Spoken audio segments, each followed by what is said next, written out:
Assalamualaikum warahmatullahi wabarakatuh. Baiklah, di sini saya akan menjelaskan dua materi. Materi yang pertama yaitu upaya meningkatkan kualitas sumber daya manusia melalui interaksi positif dengan lingkungan. Dan yang kedua yaitu pembinaan sumber daya manusia hubungan dengan pelestarian sumber daya alam. Baiklah, saya akan langsung membacakan poin-poin dari materi yang pertama. Poin yang pertama yaitu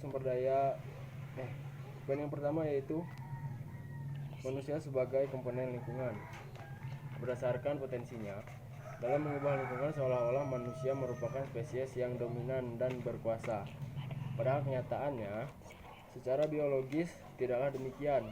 Jika melihat kenyataan, maka secara biologis manusia memiliki kedudukan yang paling lemah. Poin yang kedua yaitu bentuk hubungan manusia dan lingkungan. Telah dikemukakan bahwa manusia memiliki potensi mengubah lingkungan yang jauh lebih besar dibanding makhluk lain di bumi. Karena manusia dipengaruhi oleh lingkungan, maka lingkungan teknologi juga mempunyai dampak terhadap manusia. Selain itu, teknologi juga memiliki dampak terhadap lingkungan. Kita masuki materi yang kedua yaitu pembinaan sumber daya manusia hubungannya dengan pelestarian sumber daya alam. Langsung saja saya bacakan poin-poinnya. Poin yang pertama yaitu sumber daya manusia dan sumber daya alam merupakan unsur lingkungan hidup. Perlu kita ketahui, lingkungan hidup merupakan kesatuan ruang yang mencakup benda, daya, keadaan, dan makhluk hidup, termasuk manusia dan perilakunya yang mempengaruhi kelangsungan kehidupan dan kesejahteraan makhluk hidup lainnya. Poin yang ketiga yaitu peran pendidikan. Dalam upaya memperoleh sumber daya manusia yang perilaku kesehariannya telah berinteraksi secara positif dengan lingkungannya, maka pendidikan merupakan jalur yang sangat ideal untuk ditempuh.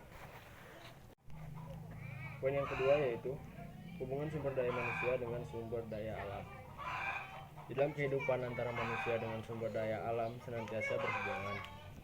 Hubungan tersebut dilakukan untuk mempertahankan eksistensinya dan memberikan beban pada sumber daya alam sehingga daya dukungannya lama-kelamaan semakin terbatas.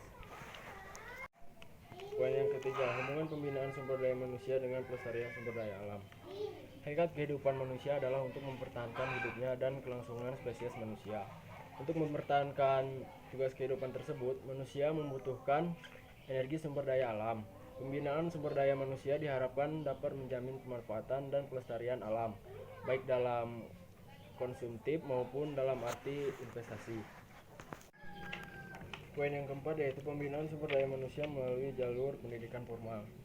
Salah satunya jalur pendidikan formal dari tingkat sekolah dasar sampai tingkat perguruan tinggi, yang merupakan tempat yang strategis untuk melaksanakan usaha-usaha yang bersifat edukatif.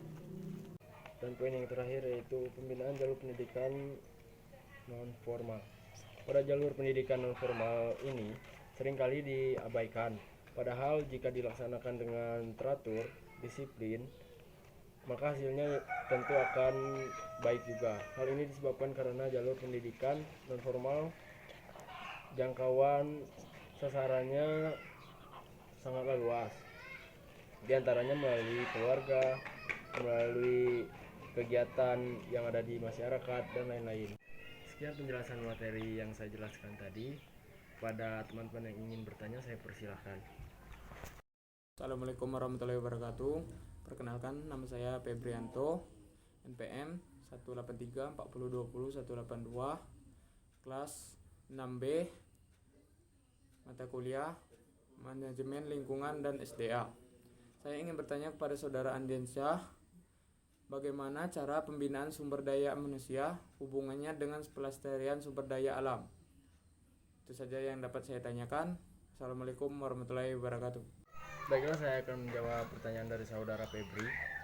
Salah satu cara dalam pembinaan sumber daya manusia hubungannya dengan kelestarian sumber daya alam adalah melalui pendidikan, salah satunya pendidikan kependudukan dan lingkungan hidup, baik formal maupun non formal. Baiklah, itulah jawaban dari saya. Pada saudara Febri, apakah sudah jelas? Baik, atas penjelasannya saya ucapkan terima kasih pada Saudara Andiansyah. Saya ucapkan Assalamualaikum warahmatullahi wabarakatuh. Itulah pemaparan materi yang saya sampaikan tadi. Apabila ada kesalahan saya mohon maaf. Kepada Allah saya mohon ampun. Saya akhiri wabillahi taufiq wal hidayah. Wassalamualaikum warahmatullahi wabarakatuh.